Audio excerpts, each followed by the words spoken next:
I'm gonna have to get fast dad on you and get right to work in these video series, because I know a lot of you millennials are gonna be watching this crap, and so I gotta get to work faster than standing here for an hour at the camera. All right, so first thing I'm gonna do, I got these really douchey car wheel covers that say hashtag GNized. I just wanna put some wheel covers on because I got them, so I'm gonna try them out. But we need to get prepped for polish. So I brought the car over. I need to wipe down the areas with some Carpro eraser and get it prepped to polish. And I need to tape a lot of crap on this car because there's a lot of really, really nice trim. All the rubber and everything, all the plastics are better than my darn M3 that's sitting out in the parking lot. So I want to make sure I tape everything off, tape the headlights off, take out the windshield squirter things. Anyway, I'm doing slow dad on you. Let's go. Let's get moving. So we'll put these thingers on. It's weird because the car is such a short wheelbase, and yet the jack points are right next to the wheels, so I have to put the extensions on the ramp. But since I got these things, we might as well use them. So I can't wrap it around. These actually have like a little clip. Ooh, this one's not. Oh gosh, this one's even worse. Sorry, Jeff at Geon, but give me a break.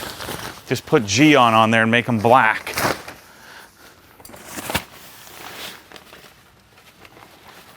Love squared my car G. Sorry, Gian. Sorry.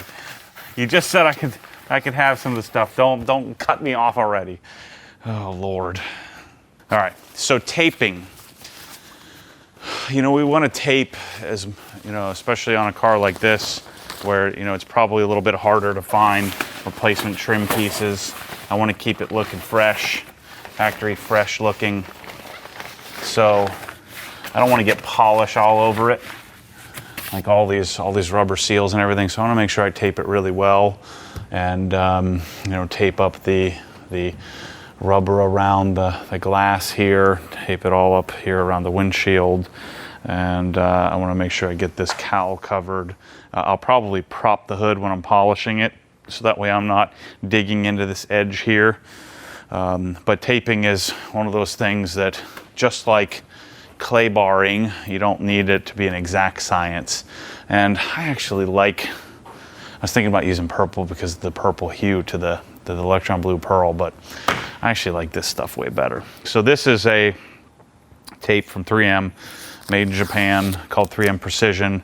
You can see it's relatively translucent. If I actually had any pigment to my skin, you'd be able to see that. We're gonna go around and tape all the trim up. I use mainly the 1-inch stuff, and then the 2-inch we'll probably use on some of the bulky areas, but we wanna go around. I'm gonna be a bit more precise on this than I normally am on my new cars.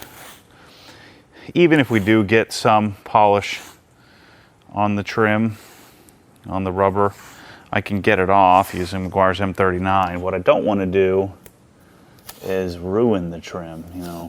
So all the prep we're gonna do here, covering the wheels and tires, taping off all the plastics, is just a step that should make it easier for us to polish the car and have to do less work afterward. I just want to cover up all this stuff. You know, you could get actual masking and mask this all off. I don't think that's necessary, but I do want to just kind of cover this stuff up so I don't end up with a mess on my hands, since it is so darn nice. But yeah, so you have 3M Precision, and then you have 3M Poly. The 3M Poly is a little bit contourable. That's the purple stuff. But even then, I don't know. I like having both in the arsenal in case I need it for something like sometimes the poly tape. I don't know when, but in my mind, sometimes the poly tape is better than the precision tape. Sometimes the purple is better than the green for you millennials who don't process so quickly like us fast dads do. But Bryce is telling me I need to not insult the millennials if I identify with millennials. I'm doing a millennial job here, so I think you guys are great. this bull crap about millennials not working. Bryce works harder than anybody I know, so I don't buy that for a second, so don't let your dad tell you that crap. But sometimes you're a little stupid. Isn't everyone a little stupid? Yeah, everyone's a little stupid, Bryce. See? I like millennials. They're a lot cheaper than my generation are. Get more work out of them. All right. So I'm going to pull these off so that way I'm not trying to work around them. It'll just be easier just to pull it off and put it back on. We're not going to take any of the body moldings or anything like that off. The VTEC extra horsepower stickers on the side, I should be able to just polish right over them. I don't think that'll be a problem. I'm really interested to see how this, first of all, I'm a little, I wouldn't say nervous about blowing through, but I really don't want to blow through any paint. I'd rather not do any paint work on this. I don't have a paint depth gauge, and even if I did, you know, they don't really work. You know, it doesn't really tell you anything. You know, it'll tell you, even if you had like a DeFelsco that was 3-layered and told you how many layers and what each one is, it's not terribly accurate. You can still, you know, blow through the paint, even though it may register a certain reading. What it can do, or what they are really useful for, is telling you, like, if this is measuring a certain depth and this is measuring a certain depth and this is half of that depth, it can tell you what's been repainted or what's might be thinner. I want to love paint depth gauges and gloss meters and all that stuff, but every time I use them, I'm like, this is useless. It's so inaccurate. So it's on my list of something to chase, but it's also something that I probably will never use. It's one of those dreams you have. Like, I almost bought the row point from Esoteric until I actually used it, and I'm like, this thing, I'm never going to use this thing. The row point is terribly inaccurate. So imagine what the $200 Amazon one, that one's useless. Like, look, it got glossier. Well, did it really? No, they have one. It's like, I see people using it on YouTube all the time. I don't know about all the time, but occasionally. So forget all that. For all you newbies here that are watching the videos for the first time, just do what I tell you. And for all you detailers that love it when I say stuff like that, I don't care. I do care, but I'm gonna pretend like I don't care. I just want everybody to like me, Bryce. Please. All right, so we got a lot of taping to do on this thing. I'm not going to tape off the taillights, but I will tape off the headlights. Once I get to the headlights, I'll tell you about that. But what I do want to ask you about here today, I'd like some opinions on, you know, this is one other thing with me, and I think with everybody on the planet. Don't give me an opinion unless I ask for one, you know. I don't want your help. I don't want your opinion unless I say, hey, can you help me here? So the opinion I'm looking for is, I'm starting to get a little nutty on the interior. So red interior, you know, red Civic Type R. So the problem with this car is all of the plastics, they're all gray. I don't know if that's a problem, but if I'm gonna do red carpeting, so I can probably get a hold of some Civic Type R carpeting. Brand new. Would you do that? So the plan is to do the Mugen, I can't remember the darn name, MSZ. So they're a hybrid bucket. So those are the seats that I plan to do. I already contacted Euro Boutique. What I don't want to do is I don't want to take the airbag out, but I contacted Euro Boutique about doing an S2000 steering wheel. And for those of you purists that are freaking out about me taking this Civic and doing what I want with my Civic that I bought with my own money, I'm going to keep all the factory parts. Yeah, how many of these did they make? A boatload of them. The problem is, Bryce, there just aren't a lot of nice ones left. It's not your fault. Well, I get the argument where people are saying, well, why didn't you just buy a 100,000-mile one and redo it? Like, I wanted all of this nice trim, and I wanted the car to be sorted. I wanted a good starting point. I don't want some janky crap. So anyway, back to the interior, the discussion here. Should we, I'm going to pull the seats out. I'm going to do the Mugen seats. I'm going to get likely a set of OE rear, fabric seats. This car has the factory, not factory, dealer installed SI leather interior. So I'm going to keep all that stuff with the car, so it can be maintained and stay a collector's car to whoever gets it. Chances are someone's going to get it and make it worse than when I give it to them. So that really doesn't matter to me. But what I want to do is I'm going to get a hold of I think I can still get a brand new Civic rear seat, have it reupholstered, get some brand new door cards, have that reupholstered to match the steering wheel that I'm having made and the seats that I'm having made. And so the question is, do I do the base Civic Type R red interior, get Civic black floor mats to match? So black floor mats, black seats, red stitching. I know I'm not a big fan of red stitching, but in this case it kind of makes sense, to match the SI look. Should I do that?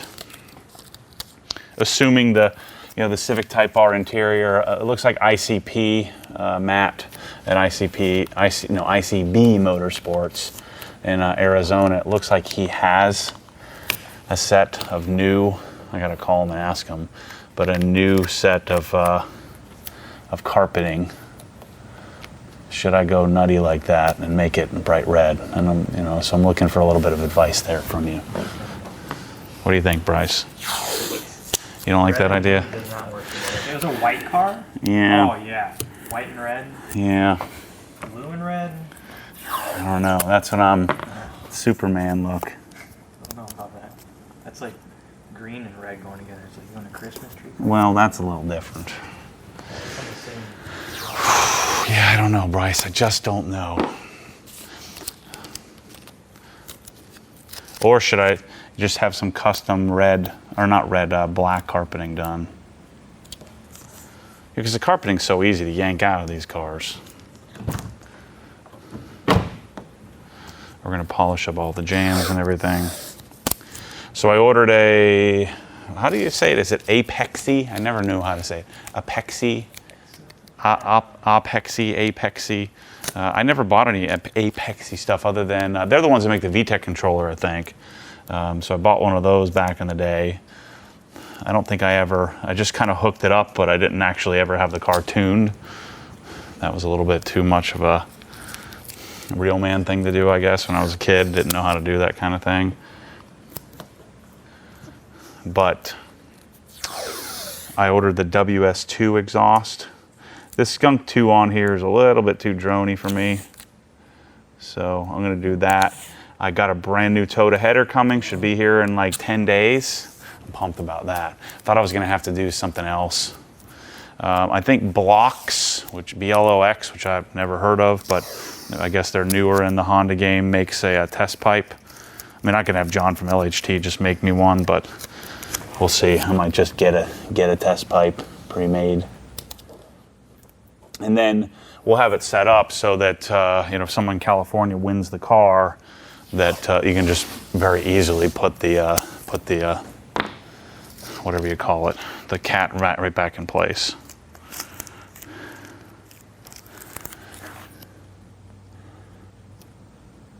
But I'm definitely doing the B18. We'll pull the B16 out. I'm pretty certain, although I'm going to get a zillion offers for everybody looking to get the B16 off of me, I'm going to keep it with the car.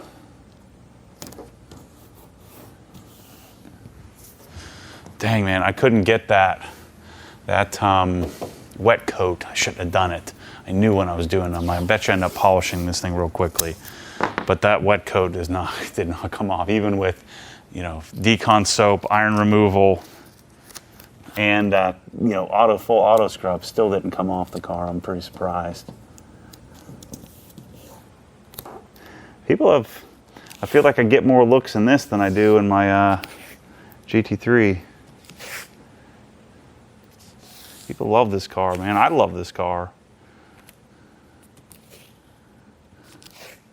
I'm not sure why a 21-year-old would love this car. That doesn't make any sense to me. This car sucks. I mean, this thing is terrible. It's so slow. It's so bad. Like, I'm sitting up on stills holding the steering wheel. You ruined it for me, Bryce, because he's driving in a parking lot and he's talking about you have to turn it like 37 times to get it to full lock. And now I'm noticing, like, I'm going around a turn, the steering wheel is like, I'm almost, you know, having to cross over just to go around like a 30-degree bend. You need to get like a faster rack. I don't know that that's really an option. Oh, I'm sure John can figure out that. I mean, tons of people swap racks in different cars. God dang, man. But it's fun. You know, it's fun that it's so slow and so bad, but sounds so good and looks. I mean, it just looks the part. Brings back so many memories. It's great because you can beat on it and not get a ticket. Oh yeah, you rip into this thing. You're like, oh, I'm only going 45. You get a ticket just for making too much noise, but. That's what's so funny. It's like, I'm like the thing is, like, I'm on it and I'm just looking out the window and things are going by all slow. You know, if I'm on GT3, I'm like holding on for dear life. You know, it's like I'm looking out the window, like the car is on it and just moseying on by. Oh my gosh. But I'm actually surprised though. I like this a lot more. Like, I knew that the plan of this wasn't to buy for me to keep and be like my dream car. That wasn't the plan. The plan was to buy this, and I'm excited to shop for things, you know, to find all the parts and pieces that I always wanted. And so I'm surprised that it's more fun to drive than I thought it would be, you know, because my S2000, that one I remember being like the greatest experience ever. And so when I bought one and built it, and just, I had kind of built that up in my head of being something different than it actually is. And even with the supercharger and all of that, I feel like doing the supercharger made the car worse. But this, maybe because I'm going into it with a little different expectations, but I'm like pleasantly surprised at how much I enjoyed, you know, driving this thing. It's pretty cool, you know. It's going to be even more fun when it has, you know, a bunch of cool stuff on it to make it like marginally faster. You know, what's it going to do? 195 wheel horsepower. It's going to be, what's it going to do? Like a 14.5 second quarter, something like that. So you're going to have to see me interacting a lot less in the comments than normal, because otherwise I'm going to get in trouble picking fights with 20-year-olds that are going to come beat me up. All I know is the 20-year-old me would have beaten the crap out of the 40-year-old me because I'm fat and slow. If I just hit the gym a little bit, then the 40-year-old me will stomp the 20-year-old me. But as of right now, it's not looking good. I'm telling you, just give me some time here. Those of you who are freaking out about me messing with this thing, I promise you, I'm gonna do it right. And there's not anything here. I'm not gonna be cutting fenders off and doing weird crap. I may roll the rears so that I can get a little bit better offset on the car, but I'm gonna do this right. I'm not gonna skimp on you here. I'm not gonna ruin this car. This car is gonna be fantastic. All the parts I'm gonna do are gonna be period correct. They're gonna be proper. The stereo I'm gonna do, all the things that I'm gonna do to this thing, I think you'll come around. So don't dismiss me just yet. And those of you who've been at this for a while or have been back in the game, give me a little time. And you know, I'm gonna say some things incorrectly. I'm going to buy a few parts that need to be repurchased, that you bought and needed to repurchase and figured it out. I'm not going to listen to you, so just be prepared for that. I don't listen to anybody. I don't listen to my mom. Why am I going to listen to you? So, but just give me a little leeway here. Keep watching. Don't quit on me. I own the car. I like the car. So if I say something's ragging on it, doesn't mean I don't like you. Doesn't mean that I think I'm better than you. None of that. I'm just talking about the car. The car is a piece of metal that I used to own and own again. And I'm going to say what I want to say instead of what you think I should say. So just stay with me here. Stay with me. Sections. I like how narrow you notice how narrow the car is compared to the other cars in here. I have like a whole size 8-foot worth of standing room on the lift. It's going to make getting here on the roof easier. So I have to honor the source on this. So help me out here. If you're a Civic fan and you're not familiar with Anthony, go follow All Day Anthony on. I'll be mentioning this a lot because he's the advisor for me on a lot of these things. I'm going to end up calling him 37 times to get some advice on what to do. I probably won't listen to him either, but I do like to take in all the advice and then make a decision. But he's directly responsible for this, how this car came about. He sat me down when we were snowed in at Atlanta Motorsports Park at the G-Technic Summit and said, I know what you need to do. I've been thinking about this for years, but he said, you have to get an EM1 Civic Si. It'll be the biggest thing you've ever done. And so we started searching, and ever since then, I've had the feelers out, and then of course we found this car. What I didn't want to do, I thought about buying like 6 of them and Frankensteining them together to get a car of this caliper together. But luckily I was able to find this, overpay for it, and here we go. Game on. But Anthony is directly responsible for this. Check him out on YouTube, check him out on Instagram.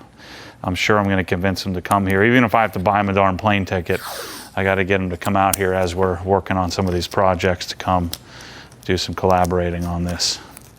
He thinks this is good. This car is going to get me, this is going to be the, get me rich and famous. Hey, you never know, Bryce. Possibility. We're going to have to start selling lanyards and hoodies. We should put the Civic on, so let's have Candy Pipes make us a render. Let's put it on a darn sweatshirt. You also have to remember, when you're watching this, and I'm buying a $12,000 Moton suspension for this, what should have been $20,000 car that I paid 25 grand for, you have to remember that I'm going to do a giveaway on this car. And giveaway is the bullcrap name of what you'd call a raffle that you can't call a raffle because some weird rules to protect grandmas or something, and then grandmas are the ones that exploit the whole thing. It's really odd how our society has decided that, engaging your people following you that are interested in the car, and it's just weird rules. But remember, when I buy all this fancy crap, I'm going to generate a significant return from the engagement that I get from this car. So just remember that when you're judging me, and remember that I told you what I was doing. I'm not trying to dupe you. I'm not trying to scam anybody. I'm just telling you exactly what's going on, exactly how it's working. I'll share with you the exact numbers. I hope I make $400,000 on this car, and I hope you hope that too. Gosh, I love this color paint. I'm telling you, at the time that I owned this car, I wanted an E46 M3, but I'm like, this is a better looking car than an E46 M3. All it needs to be rear wheel drive and have a bigger engine. It's way better. And I sat in this thing and I'm like, oh yeah, it's not as great as I remembered it being. I have to kind of lean over to reach the gear shifter. I didn't remember that part at all. I'm complaining about the seating position of the Corvette. That's what this and the Corvette have a lot in common, is seating position. I feel almost identical. My head touches the roof. So if I can get some lower seat rails, I sit a little bit lower in the car, then I won't need to have some big giant K-tuned goofy looking shifter that's like 4 feet up in the air. I'm not doing that. And also remember, I'm not interested in a K-swap. I know it's better. I know it makes more horsepower. I know I can make 1,000 horsepower. I know it's cheaper. I know all of that. I don't want it. I want a naturally aspirated V18 That's what I wanted back in the year 2000 when I had this thing.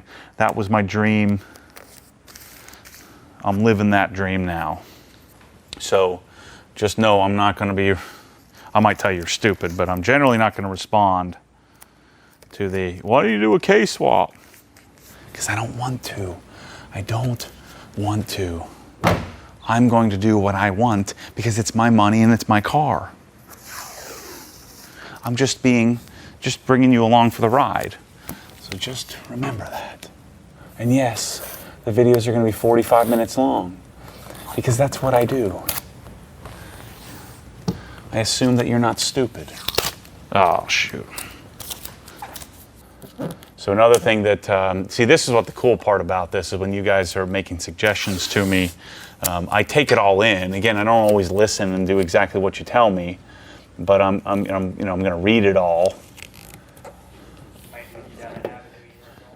Yeah, well, think about the front grille. Another guy who has these and has these cars for a long time, lives in Orlando, said, you know, the front grille area I thought was repainted. He said a lot of times they're stock. He said, I bet you it's stock on that car. It just, they change color. Same thing with these. They tend to change and be a little bit different shade of blue than the stock rest of the metal.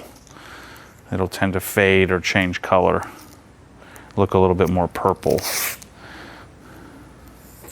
So I don't know if I fix that or I leave it. I'm not really sure what I'm going to do about that. And really wasn't ready for this. I mean, I'd rather do this next year or later this year or some other time because I got so many other projects that are undone or not done. But when the car showed up, I had to get it, or at least try to get it. And so I guess it kind of worked out. I'm actually really excited. I haven't been so excited to polish something in so long. This blue is gonna frickin' pop. Plus, it's a little janked up, so I don't need to tape any of that. All this, I'm gonna polish the taillights. Let's take the plate frame off and let's get this, this spoiler off. I hope it's not taped.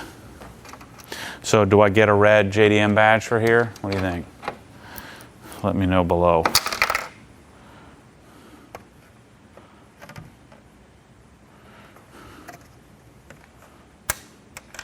Shoot. Oh no, that's not the same chamber.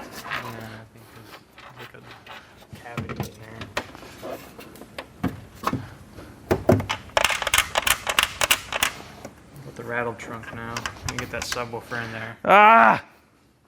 It went plinko, like the $1 million jackpot. It went, fell right in there. Tape on that side.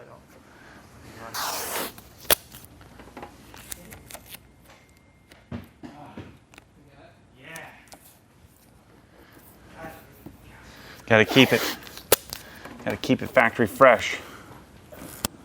I'm pumped about the Toyota header. So headlights. Am I on? Shoot.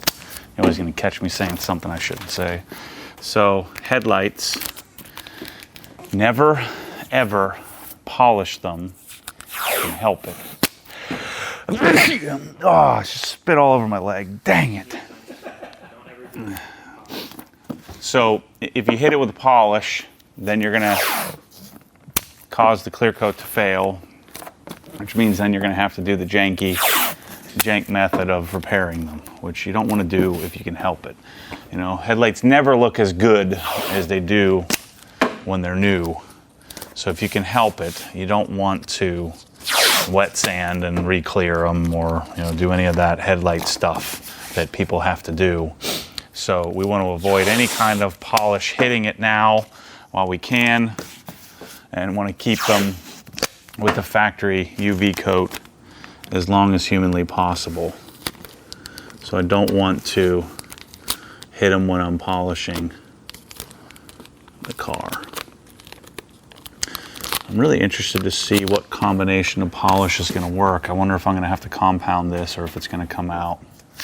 all these love marks are going to come out with a milder polish. My guess is we're going to end up doing the car with yellow wool, but we're going to find out.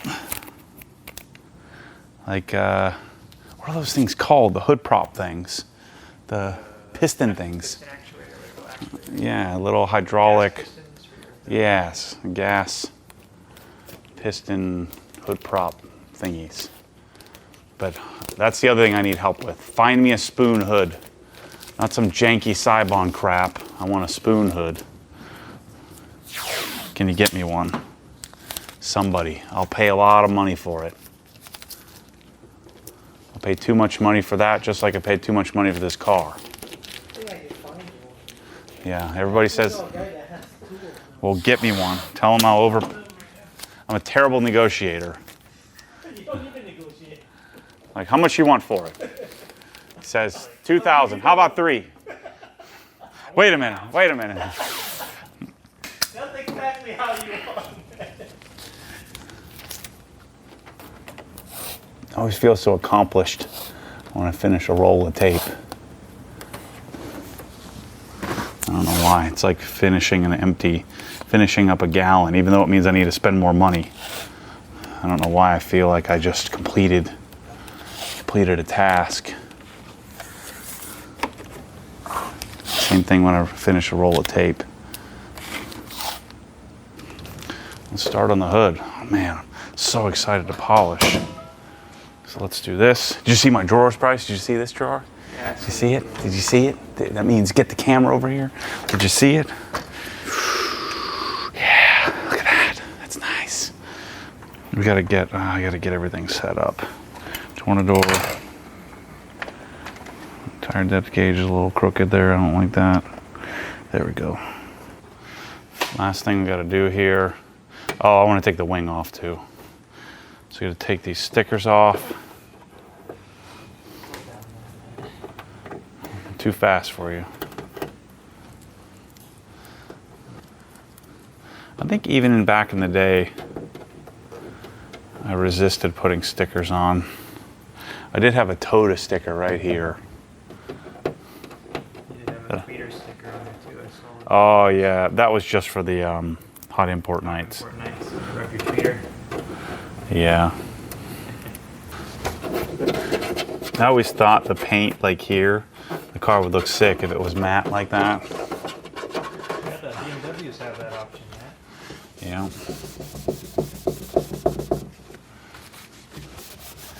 The one thing I wasn't aware of though until I started making YouTube videos was that mechanics are like infallible, perfect humans. Did you know that, Bryce?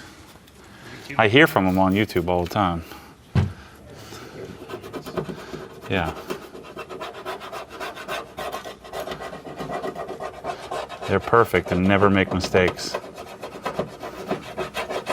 I didn't realize that, but now I know. Besides, so it all matches. I can't replace the trunk because the VINs won't match. I'll take the sticker off, lick it, and stick it back on there.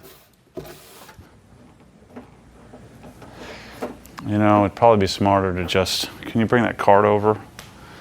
Let's get all this crap out of the trunk. Be able to clean that up nicely. Okay, let me get all my polishing crap ready. All right, so that's all the prep work for now ready to polish. I'm sure I gathered you enough to turn that into an hour-long video. So much for fast dadding it. I'm slow dadding as usual. So next video will be polishing. We're going to show you the condition of the paint, and we're going to show you what we need to do in order to clean it up. The good news about this car is it's relatively small in comparison to other cars that I've polished. So we ought to be able to get it cleaned up relatively quickly. I'm going to polish the glass as well, and we'll show you all that process from start to finish, and obviously before and afters. Anyway, thanks for watching this episode. Next one, polishing.